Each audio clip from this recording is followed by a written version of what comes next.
Vysoká zver vie zničiť celú našu úrodu. Poradíme vám, čo robiť, aby sa vašej zelenej oáze radšej na míle vyhla. Jelene a srny sú krásne zvieratá, ale napriek tomu dokážu mnohým záhradkárom znepríjemniť život. Pokiaľ potrebujete poradiť, aby vám naďalej neničili úrodu, vyskúšajte naše rady. Nevysádzajte rastliny, ktoré srny milujú.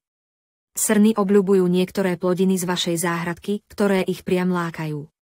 Medzi ich pochúťky patrí napríklad šalát, fazuľa alebo hrach. Ďalším lákadlom sú kvety ako sirotky. Vysoká zver nevie odolať ani ovocným stromčekom.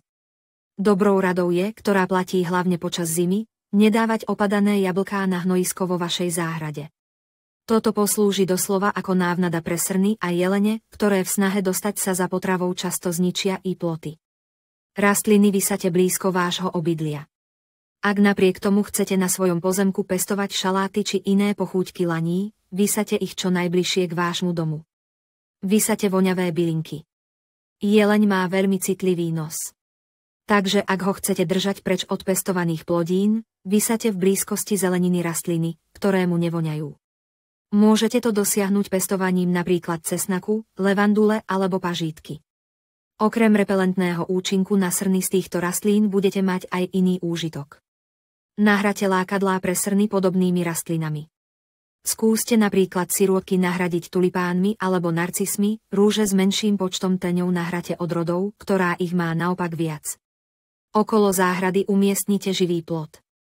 Možnosťou, ktorá môže pomôcť zabrániť preniknúť laniam na váš pozemok, je tiež živý plod. Ten by mal byť hustý a dostatočne vysoký.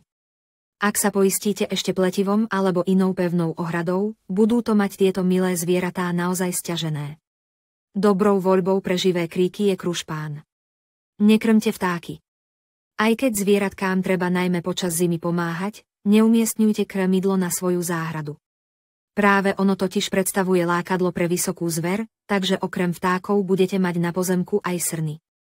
Urobte trochu hluku. Jelene sú veľmi plaché stvorenia.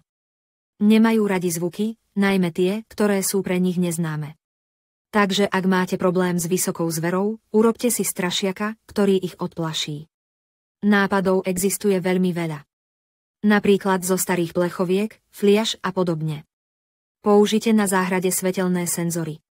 Svetlá, ktoré reagujú na pohyb vo vašej záhrade, poslúžia nielen vám, ale odplašia i srny, lane a jelene. Nechajte psa pusteného. Ak máte problém s vysokou zverou, potom jednoducho pustite psa.